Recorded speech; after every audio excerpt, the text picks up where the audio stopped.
Nå går turen til Danmark for å høre hvordan de har sluppet kommuner fri. Vi har 2 spennende gjester i studio, og de deler innsikt fra frikommuneforsøkene, som har gitt danske kommuner friere tøyler til å eksperimentere med nye måter å levere velferdstjenester på. Hva skjer når kommunene får slippe lovverket løs og tenke kreativt? Fremtidens kommuner. Fremtidens kommuner. Ja, da var det tid for podcast igjen. Mitt navn Erik Bøylestad Nilsen og byråkraten i Arendal kommune. Og jeg Skien Gurby, og jeg da forskeren. I dag skal vi innom noe litt annerledes igjen. Vi skal til frikommuner og forsøkskommuner, Skien. Ja, det jo en sånn tilbakevendende tematikk det her med at statlige reguleringer oppfattes som veldig stramme og ressurskrevende for kommunene. Og da det jo ofte også ønsker om en større frihet til å utvikle nye løsninger. Men faktisk allerede på slutten av 80-tallet så gjorde man forsøk med såkalte frikommuner, som da ble fritatt for noen lover for å kunne utvikle bedre tjenester. Ja, allerede på 80-tallet, og så står jeg her igjen. Hva skjedde på 80-tallet? Altså, noen av de forsøkene, for eksempel i Grimstad og i Sund, de foregrep skolefritidsordningen og NAV-reformen og har satt sine spor. Og så førte det til en ny lov, forsøksloven, som da gir en mulighet til å gi unntak fra en hel del lover for å bidra til bedre tjenesteutnytting og ressursutnyttelse, med noen begrensninger da. Du kan ikke få fritak fra lover som ivaretar enkeltpersoners rettssikkerhet, eller lage noen ordninger som gir utvidelse av plikter for enkeltpersoner, sånne ting. Nei, men ok, nå vi her igjen. Regjeringen har på nytt invitert kommuner og fylkeskommuner i Norge til å søke om å bli forsøkskommuner. Det kan være det i 6 år. Og dette jo da inspirert fra det som frikommuneforsøket i Danmark.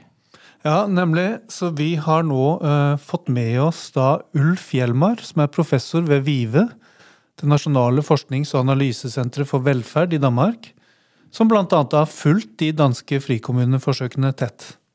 Og så har vi med oss Vicky Kim Andersen, senior- og sunnhetssjef i Middelfart kommune, som har vært en av de frikommunene på eldreområdet i ordningen i Danmark. Ja, det veldig interessant. Altså, nok en gang så går Danmark foran, og så vi da Norge, Sverige, sikkert Finland også, kommer halsende bak og prøver å henge oss på. Så det fint at vi har danskene med oss da, så vi får snakke ordentlig med dem om hvilke erfaringer de har nå, for nå har de vært gjennom en god runde her. Jeg tror vi må starte. Vi starter med chatbot-spørsmålet vårt. I dag har den spurt litt om kommunal innovasjon. Og hva det som så vanskelig med kommunal innovasjon? Så da spørsmålet altså, hvilken fiktiv karakter tror dere vil være den beste talspersonen for kommunal innovasjon? Kan det være en superhelt eller en tegneseriefigur? Eller? Ja, en eller annen fra en film eller hva som helst. Jeg lurer på om Ulf har noen forslag til noen som kan virkelig få fart på kommunal innovasjon. Ja, så må det jo være professor Tonne Soll, tenker jeg, for oss der kan huske Tintin. Ja, Tintin, ja. Ja, det et godt forslag. Hva det med akkurat han? Hva det med han, tenker du, Ulf? Jamen altså, han jo litt skør, og det skal der jo også til. Frikommuneforsøg i Danmark handler jo også om at sette kommunerne fri, og nu skal vi liksom gøre tingene på en helt anderledes måde, og der jo lavet drømmescenarier i danske kommuner, og medarbejdere blevet bedt om at tænke frit. Nu vi fri for regler, vi fri for mål. Kan vi ikke gøre det bedre for vores borgere?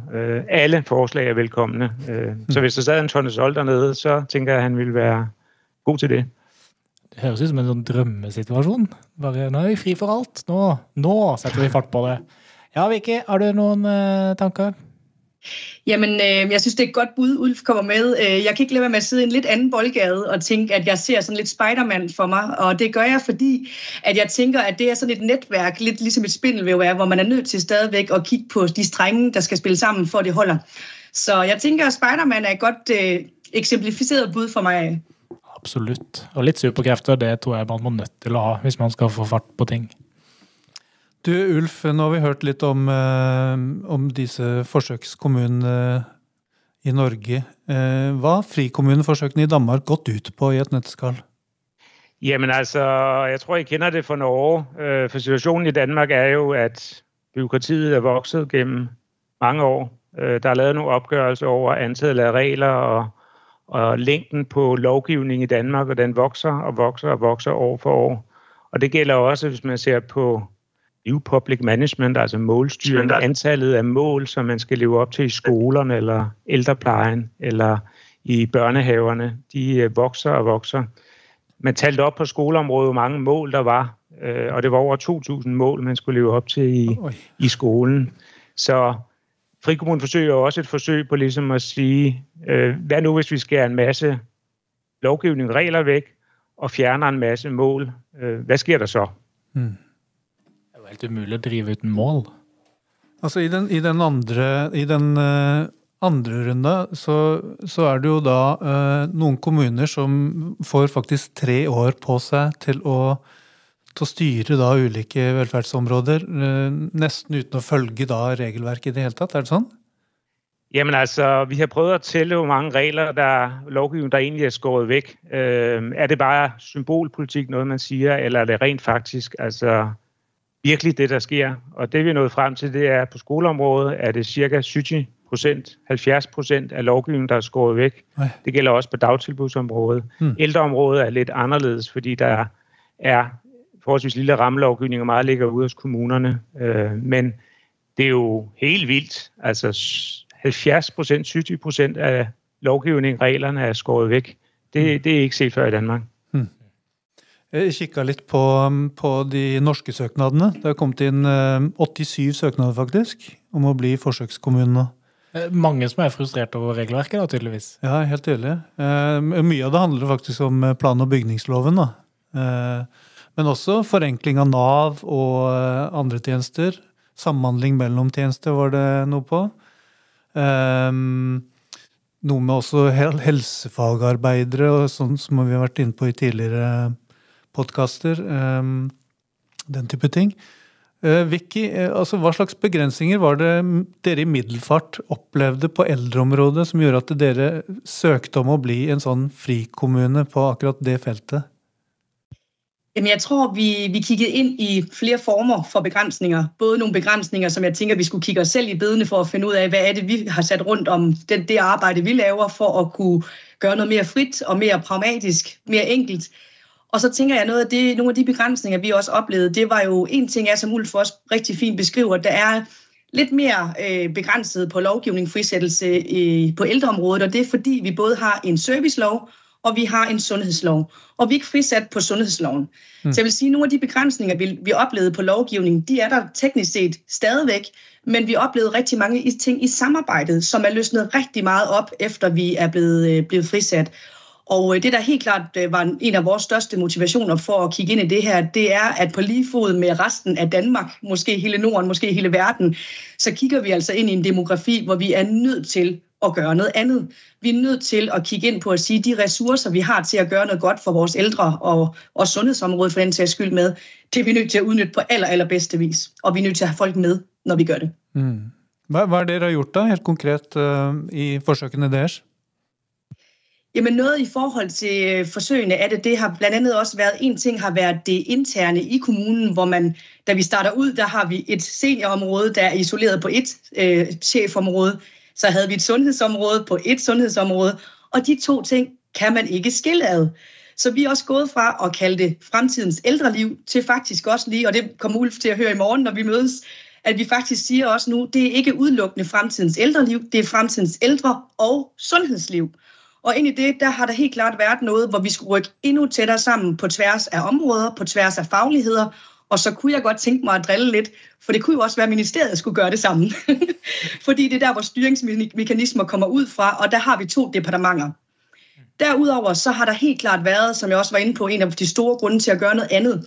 Det er, at det ikke kun kommunen alene, der er nødt til at kigge ind i det her. Vi er nødt til at kigge ind i det på tværs af sektorer, ud til vores almen praksis, ud til vores sygehuse og vores kollegaer, der er der. Fordi uanset om det er borgere hos os, Om det er patienter på sygehuset eller i almen praksis, så er det mennesker, som vi skal hjælpe på bedste vis. Og der vil jeg sige, noget af det, der har været det fedeste i det her projekt, det er egentlig bare at lære hinanden endnu bedre at kende på det relationelle, til faktisk at finde en højere og større faglig tryghed og tillid til hinanden til at kunne gøre noget mere og bedre for. Det der jo kjempespennende. Trengte man fritak fra lover for å kunne bli bedre kjent med hverandre og jobbe på den måten der da, egentlig? Jo, det er lidt sjovt, fordi vi snakker rigtig meget om lovgivning til en start, og lovgivning skulle frisættes, men jeg vil mere kalde det anledningen. På ældreområdet / sundhedsområdet, der har det været anledningen til at sætte sig sammen og kigge hinanden i øjnene, helt fra politisk embedsniveau på national ministerielt niveau, til byrådet, til vores stående udvalg og helt ind igennem vores organisation, også på tværs af organisationer. Det har været helt kilden til det. Nei, dere i Vive, Ulf, dere har jo sett litt på andre kommuner enn Middelfart også, selvfølgelig. Hvilke andre forsøk har man hatt på eldreområdet i Danmark? Jamen, det er jo rigtigt, at Middelfart Kommune er en af frikommunerne på ældreområdet, men så er der så også Viborg Kommune og Langeland Kommuner, en stor kommune og en lille landkommune. Og det vi kan se, det er jo også, at man gør tingene meget forskelligt fra kommune til kommune. Og det er jo også en del af frihedsforsøget, at man sætter jo ældreområdet fri og kommunerne fri. Og det kan man også se, det har man udnyttet, og man gør det meget forskelligt fra den ene kommune til den anden kommune. Men kommunerne er jo også forskellige, og borgerne er forskellige, og økonomien er forskellig. Og det er jo, hvis vi skal begynde at nærme os nogle af problemerne ved det her, det er jo også, at man åbner op for forskellighed og ulighed ved at sætte fri. Men hvilke helt konkrete grep er det man da har tatt i eldreomsorgen gjennom disse kommunene? Jeg vet at noe av det handler om dette her med noen nyheter, eller noen endringer i hvordan man har visitasjon, altså besøk og sånn. Kan du si litt om de konkrete tingene de har gjort? Jeg kan jo lægge ud, så kan Vicky supplere. Når vi snakker med kommunerne, så beskriver de det meget som de små skridts revolution, om du vil. Det er ikke en kæmpe reform, men det er en masse små ting, man gør overalt i ældreplejen. Og tilsammen så giver det, som Vicky også siger, den her anden måde at tænke ældreomsorg på. Og hvis jeg skulle nævne 5 konkrete eksempler, så er der det her med hjemmebesøg, forebyggende hjemmebesøg, som vi kalder det i Danmark, hvor man har løsnet op for, hvor ofte man skal på forebyggende hjemmebesøg, og hvem der skal have forebyggende hjemmebesøg. Det er op til den enkelte kommune. Der er ikke regler for, hvor tit og hvem der skal have dem.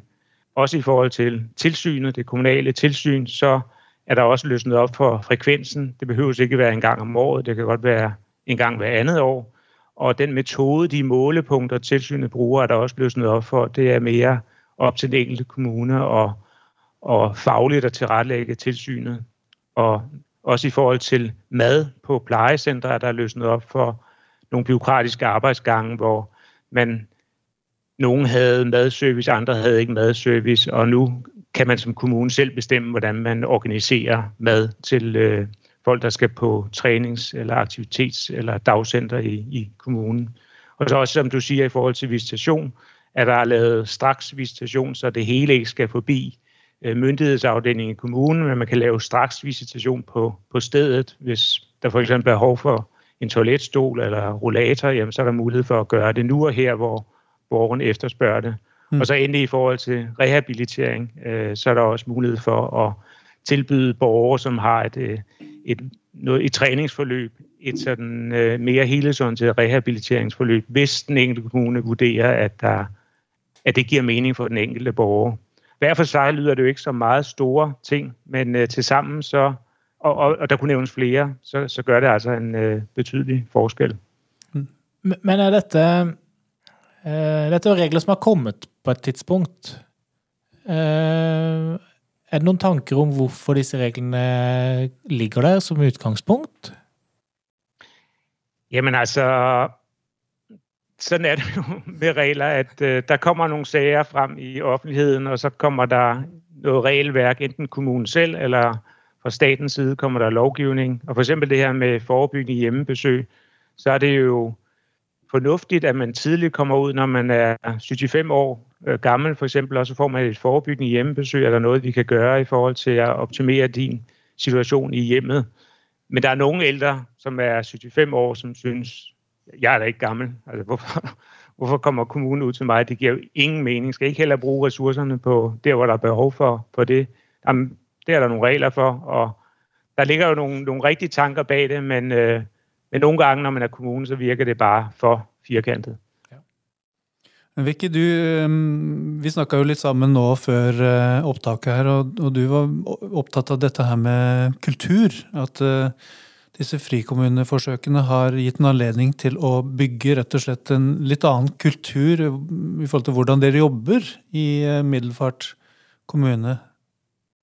Jamen, der er ingen tvivl om, at kultur har helt klart været det bærende element ind i at kigge på, hvordan kan vi gøre nogle ting anderledes. Og jeg synes, I fint sagde det lige før. Kan det virkelig være rigtigt, at man skal formelt ministerielt frisættes, før man egentlig lærer hinanden at kende, og for man egentlig sætter sig ned og helt pragmatisk kigger hinanden i øjnene og gør nogle ting sammen? Både ja og nej. og ja, fordi at det nogle gange kræver nogle styringsmekanismer, som selvom at det er den enkelte socio eller terapeut eller sygeplejerske i hverdagen, der har en vildt god faglighed, som står derude, så er de omgivet af den ramme, der hedder den organisation, de er en del af. Den skaber deres nærmeste ledere og deres ledere og chefer og politikere og hvem der ligger ind i hele det spektrum. Hvis vi ikke havde været enige i Middelfart Kommune og forstået på den måde enige, at det var vores byråd, ikke kun vores social- og sundhedsudvalg, men vores byråd, der fælles sagde, det her, det forpligter vi os til, det gør vi.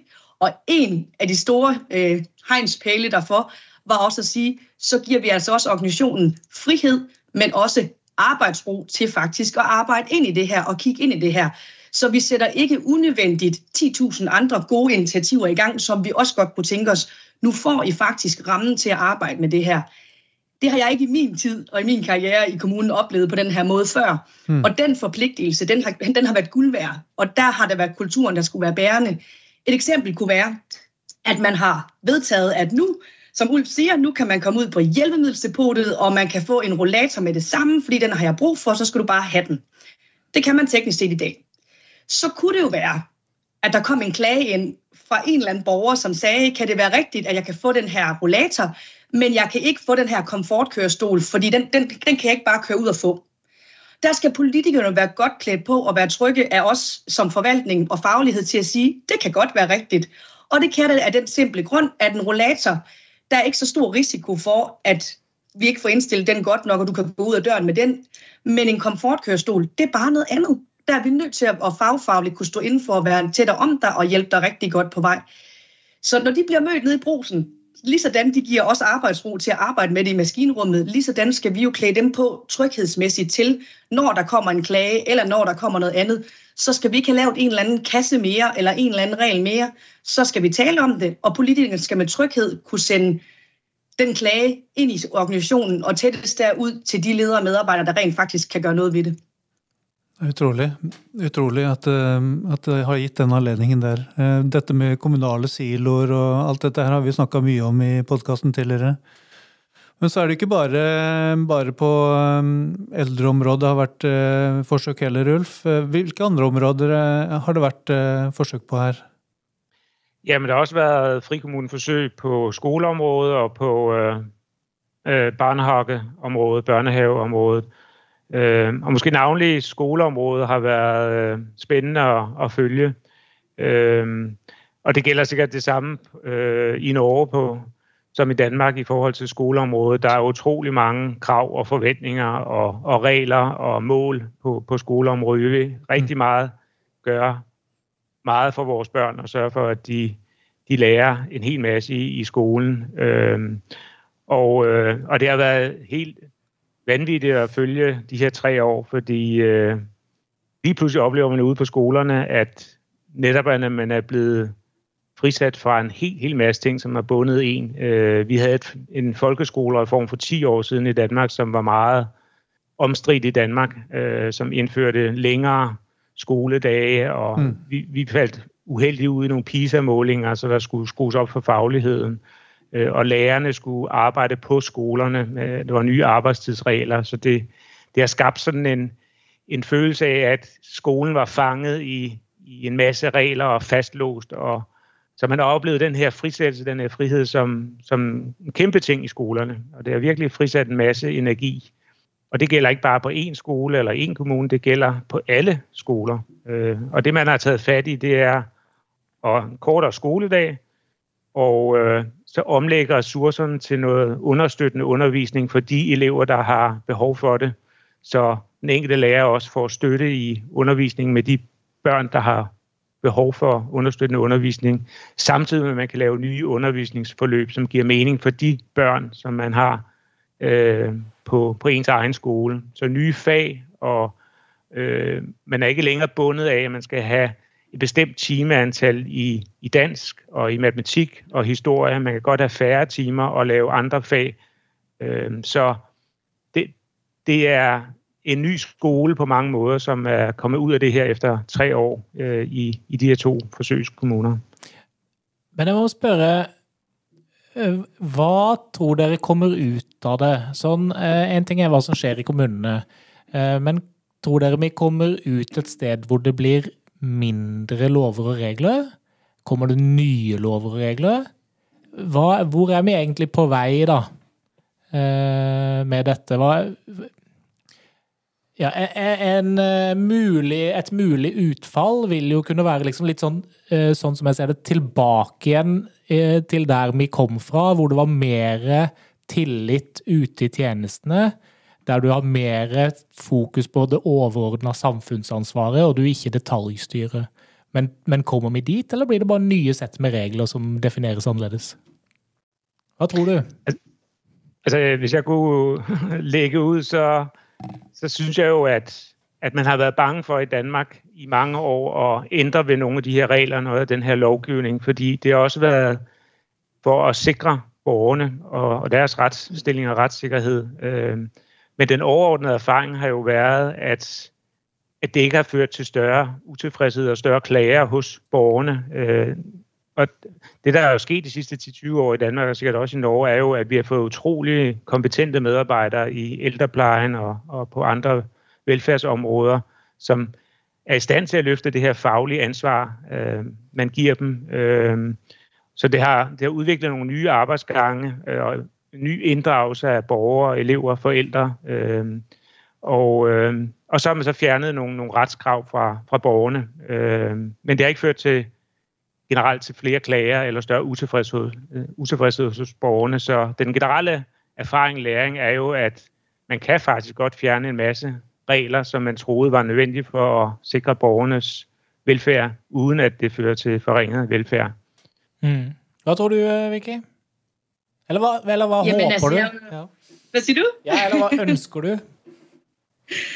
Altså, jeg tror, som Ulf siger, så synes jeg generelt, altså, fordi en af mine tanker var jo også, når vi kom i gang, hvad så, når der kom nogle klager? Fordi med så stort et område, som vi arbejder på, så skulle det være mærkeligt, hvis der ikke kom et eller andet en gang imellem. Og selvfølgelig skal vi tage det meget seriøst og gøre noget ved det, men det vil da være ærgerligt, at det er den ene klage, der lige pludselig skal danne præcedens for en ny regel, og en ny regel, og en ny regel.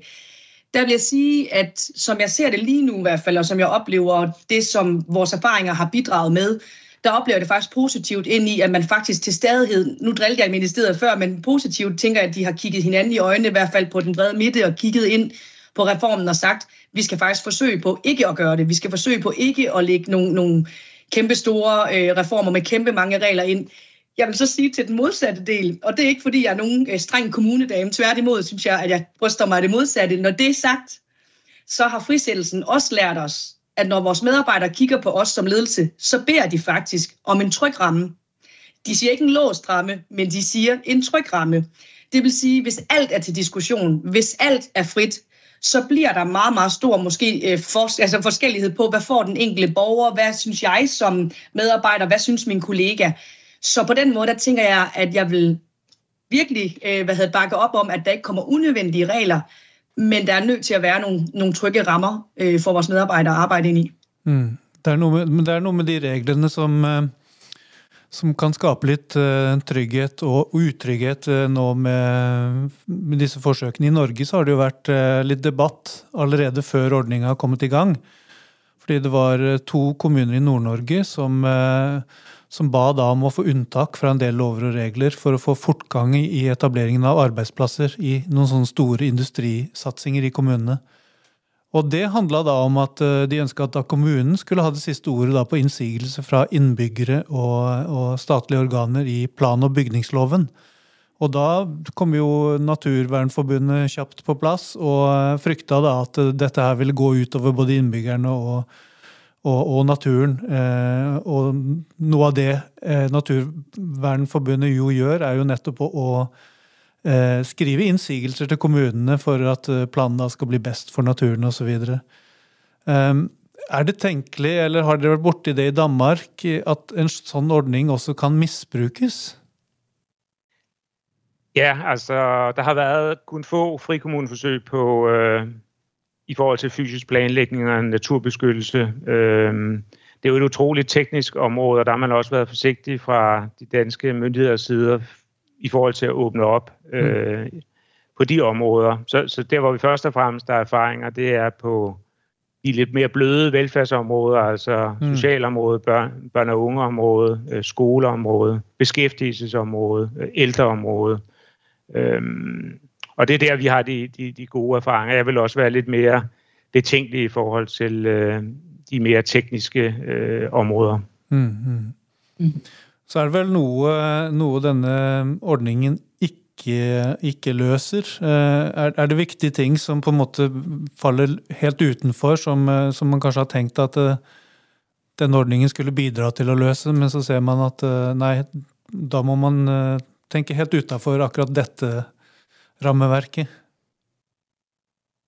Altså lokalt set for Middelfart, der kan jeg komme med et eksempel, hvor der var en tese omkring, da man starter hele velfærdsaftalen ud, at dokumentation, det skal vi ikke have noget af. Vi skal bare ud med dokumentation. Vi skal ikke gøre noget af den art. Og der valgte vi den tilgang, vi har valgt i Middelfart Kommune, at spørge vores medarbejdere. Og der tog vi blandt andet en stemningsmåling ud på alle vores plejehjem, og det de fortalte os var egentlig ikke som sådan, at man bare skulle smide al dokumentation. Det vil de faktisk være bange for, apropos borgerens retssikkerhed, apropos døgnbemanding, hvor man skifter i vagt, og der kommer en ny kollega, der skal overtage. Men vi kom så til en anden drøftelse, som hed, hvad er den rette dokumentation? Hvad er nødvendigt, og hvad er kommunikation af en anden verden? Ikke kun med os selv, men også til vores gode samarbejdspartnere, blandt andet på sygehus eller lignende. Så diskussionen var helt klart fin at have, men vi er også nødt til på en eller anden måde at bryde det ned til, hvad er egentlig det, der rører på sig ind i det. Og så ved jeg godt, at hvis I går ud i Middelfart Kommune, så er der helt sikkert medarbejdere, der siger, de lovede os mindre dokumentation. Vi synes ikke, vi skal dokumentere mindre. Vi er ikke i land endnu. Og der er også noget, som velfærdsaftalen alene på ingen måde kunne løse, netop med retorikken omkring, at der er noget, der ikke kun ligger hos os selv i kommunen, men der er også noget, der ligger på tværs til regionen. Det er blandt andet samboaftalen, hele dokumentationspraksisen på tværs. Den er vi nødt til, og den kører også i et særskilt spor, og kigge på nationalt ind i at sige, hvordan rykker vi netop tæt sammen der også, fordi der kan vi ikke alene som frisat kommune rykke, fordi vi er nødt til at rykke på den gode måde i hver vores ende af det. Og du, Ulf, har du nogle tanker om, hvad en sådan ordning ikke er egnet til at løse?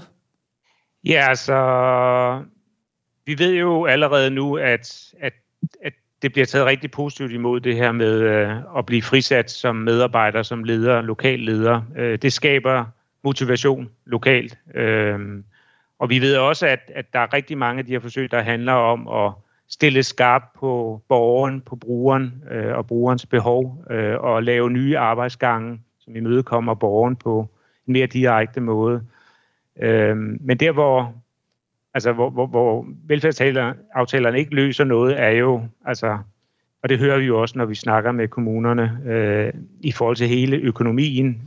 Nu ved jeg, at Middelfart er forholdsvis godt med penge i forhold til nogle andre kommuner i Danmark. Og Langeland Kommune er et eksempel på en kommune, hvor de økonomiske problemer fylder rigtig, rigtig meget. Og der, når man er som medarbejder er bange for at blive fyret, og er her den første, så nytter det ikke noget med den her dagsorden. Så er det nogle helt andre løsninger, der skal på bordet. Så på den måde har frisættelse jo også sine klare begrænsninger. Altså bare en kommentar til det med økonomien i det, fordi det var da noget af det, som mine ledere og medarbejdere spurgte om med det samme. Er der penge i skidtet? Og nej, det var der ikke. Jeg vil så sige, at vores byråd var så søde og heldige os en lille smule til at komme godt i gang, fordi man ved, at alt start kræver lidt ekstra energi. Jeg vil sige til den positive, det kan godt være, fordi vi er okay begunstiget i Middelfart, sådan teknisk set, der vil jeg faktisk sige, at jeg er glad for, at der ikke er fuldt penge med, fordi at det vil være en falsk tryghed i 3 eller 4 år, og så vil skidtet simpelthen falde på gulvet potentielt, når man så sagde, nu ikke officielt frisat mere. Så jeg tror på, at det nære, Kommunens Landsforening i Danmark har lige haft samlet social- og sundhedsudvalgene til politisk årsmøde, og der snakker man netop om, at det er i det nære, det skal løses. Der tror jeg også på, at det har været godt faktisk, at der ikke har været penge med. Fordi havde der været tidsbegrænset penge med, så ved I også godt, så kan man alt muligt fint og fancy i en periode, og så skal det være hverdag igen, og så kan man lige så godt begynde forfra på rigtig mange ting. Så på den måde, der tror jeg egentlig, uanset om man er Langeland, hvor det ser rigtig svært ud, eller om man er Middelfart, hvor det ser anderledes ud, der tror jeg, det har været fornuftigt, at regeringen faktisk har spillet det ind i den hverdag, der trods alt uagtet hvor ubarmhjertig den er, at det er den, der har været der, fordi det andet har været et falsk grundlag at arbejde ud fra. Så jeg tænker egentlig, at det har været fornuftigt. Ja, så tror jeg jo, altså danske kommuner har jo været flinkere til, eller dere har hatt et større press på dere på økonomi over lang tid. Norske kommuner har kanskje fått det litt bråere, tror jeg. Men samtidig så er det jo nå, når økonomien er dårlig, at folk begynner å skrike etter løsninger. For nå begynner det virkelig å haste. Så det er nok noe i det. Jeg blir også veldig nysgjerrig da, fordi du sier at kulturen er viktig, og at det er mange endringer her som kanskje ikke egentlig henger sammen med frikommuneforsøket. Hva er det ting dere ser? Spørsmålet går egentlig til begge to. Ting dere ser som mange kommuner burde gjøre, selv om de ikke er i gang med dette? Ja, altså når vi har haft besøg af rigtig mange andre kommuner, som siger, jamen det I har gjort, kan vi gøre det alligevel? Ja, det kan I overordnet set godt. Der er en my af vores velfærdsaftale, som er formaliseret så meget på lovgivning, at de ikke kan gøre det. Men de kan godt gøre det, men det kræver, at det er fra politisk hold, at man er blevet enige om, at det er vejen, man vil rammen, og det er ikke nok på udvalgsplan, efter min mening. Det skal som minimum ude i lokalpolitisk hæfte være på byrådsniveau. Så det kan man godt. Jeg tænker, noget af det, som er afgørende for, at man gør det, det er, at man faktisk afstemmer lokalt, hvad er det, man vil have ud af det. Fordi hvis man synes, det er vigtigt at kunne tælle på, og det er ikke fordi, vi ikke også har gjort det til en start, at man skal kunne tælle, at nu har vi lavet 70 prøvehandlinger, og det har udmøntet sig i, eller et eller andet. Hvis det er vigtigt, så skal man i hvert fald drøfte, hvad er det, som man gerne vil have ud af det, frem for at sige, hvad er der på indholdssiden, hvad er det, vi skal løse, hvad er formålet med det, vi gør. Det er simpelthen nødt til at sige, på det kvalitative, der er vi nødt til at sætte hinanden i stævne og tale med både hinanden lokalt i organisationen, men først og fremmest med vores politikere om, hvad er det, I tænker, I kan få ud af det, hvad er det, I tænker formålet er, og hvordan er det, vi så grundlægger vejen til det ind i organisationen. Jeg tror også, det er vigtigt for hele den her dagsorden, frisættelsesdagsorden, at det er blevet meldt ud fra regeringen og fra statsministeren, at det handler om frisættelse, og det er den vej, vi går, den retning, vi går i de næste år. Det er ikke noget, der skifter i morgen eller i overmorgen. I kan lige så godt gå i gang, fordi der kommer mere, og der kommer mere. Der kommer skoleområdet, der kommer ældreområdet, der kommer børnehaveområdet, så kommer beskæftigelsesområdet, sundhedsområdet. Så ude i kommunerne, som Vicky også siger, der ved man jo godt, at det kommer det her, og man besøger Middelfart Kommuner og hører, hvordan har I gjort. Så det er jo også noget med, at når toget kører, så skal man hoppe på og udnytte de muligheder, det potentiale, der ligger i den her dagsorden. Og der er lavet også en undersøgelse fra Kommunernes Landsforening, hvor mange kommuner arbejder med den her frisættelsesdagsorden. Det er jo kun 7 kommuner ud af 98 kommuner, der er omfattet af det her forsøg, men over halvdelen af landets kommuner, de er allerede i fuld gang med forskellige frisættelsesaktiviteter. Og det er jo kun fordi, at der ligger det her politiske commitment nationalt, som presser kommunerne lokalt også til at gå ind i den her dagsorden. noget der, hvor jeg også tænker, at jeg priser mig lykkelig for at have gennemgået den her proces og den kulturelle, det arbejde, der har lagt i det, både i organisationen, men også med vores politikere de sidste 3 år. Det har været den del af, at vi nu står og skal i gang med en reform/lov omkring nogle ting. Der oplever jeg, når jeg sidder i netværket med mine kollegaer, at dem, der ikke er frisat, der kan deres politik godt være lidt mere på tæerne af at sige, hvad gør vi på det der? Hvad skal vi med det? Hvad gør vi der og der og der? Der oplever jeg lidt, at vi har været så tætte på vores politiske niveau, at de faktisk ved, at vi er i gang. De ved, at vi er i gang på de forskellige parametre, men måske på forskellige vis. Vi føder løbende ind med, også når der kommer nogle nye, større nationale dagsordner, hvordan ser det ud i Middelfart? Sådan at de hele tiden er med på den. Og det oplever jeg egentlig som kæmpe givende for det arbejde, vi kigger ind i. Så der priser jeg mig utrolig lykkelig for, at vi har været ind i en svær proces, som jeg også synes, frisættelsen var, fordi man skulle lige have fod på det. Det er jo ikke umiddelbart lyserødt, fordi nogle gange, hvis man tror, det er et tryllestøv, som der kommer apropos vores tegnefilmsfigur, at der kommer en lille Tinkerbell og drysser noget ud, så er det altså ikke, fordi det bare blomstrer op. Der tænker jeg nærmest, at det er Ronja Røverdatter, hvor man skal have spaden ned i mulden og sige, godt så, nu kommer vi os til, det er den her sandkasse, vi leger indenfor, men prøv at gøre, hvad I tænker, der er klogest, og melde tilbage, hvad gør vi så i det? Så på den måde, der oplever jeg, at den kulturelle proces, der har været sammen med vores politikere. Og når man får den fælles forståelse med vores politikere, som også er lægemænd, der sidder der, så når vi langt til, at vi så står i dag, og reformen banker på, lovgivningen banker på, men vi har lidt mere ro på, fordi at vi har været lidt igennem sammen. At vi faktisk tror på, at vi er rigtig godt på vej, så vi skal ikke vise afhandlinger på 10 forskellige ting på en gang. Men tror du i Middelfart, tror du dette også får ringvirkninger på andre områder i kommunen? Vi har haft det op på tværs i chef- og direktionsgruppen, netop for også at sige på tværs af børn- og ungeforvaltning, vores egen social del af forvaltningen, på teknisk faktisk også, som vi var inde på, er der nogle ting, vi kan gøre der bare i tænkningen, i måden at tænke på, med inddragelse, med tillid til hinanden og til borgerne i det, vi kan gøre. Så der arbejder vi faktisk endnu mere ind på tværs i at se, om vi kan gøre noget i fællesskab, ud fra de erfaringer, vi har gjort os på området. Det er jo dere i Vive, som har fått opgaven, Ulf, å evaluere hele denne ordningen. Jeg har sett det har kommet en midtveisrapport, og så skal det vel komme en sluttrapport nå i løpet av 2024. Selv før den rapporten nå kommer, er det noe du kan dele med oss? Hva har liksom grunnerfaringene vært med det hele? Og jeg har lyst til å spørre, hva ville du ha rådet Norge til når vi nå skal i gang med en ny runde med sånne forsøk? Jamen, jeg tror noget af det, vi kommer til at fokusere på, er det her med, at det handler jo ikke kun om paragrafer og lovundtagelser. Det handler også meget om det, som Vicky siger, med en ny form for kultur og ledelse, en ny form for mindset i kommunerne. Kunne man ikke have gjort det alligevel? Jo, det kunne man godt, men det gør man jo ikke. Så der er et eller andet læring i forhold til, at det her med frisættelse og afbureaukratisering, det er en effektiv løftestang for innovation og skabe nye måder at gøre tingene på i kommunerne. Og det kan man jo se på tværs af alle 7 kommuner, alle 3 områder, at frihedsbegrebet, det er jo et stærkt begreb. Man tager noget, altså det negative frihedsbegreb, der tager man jo bureaukrati og mål væk, og så får man frihed.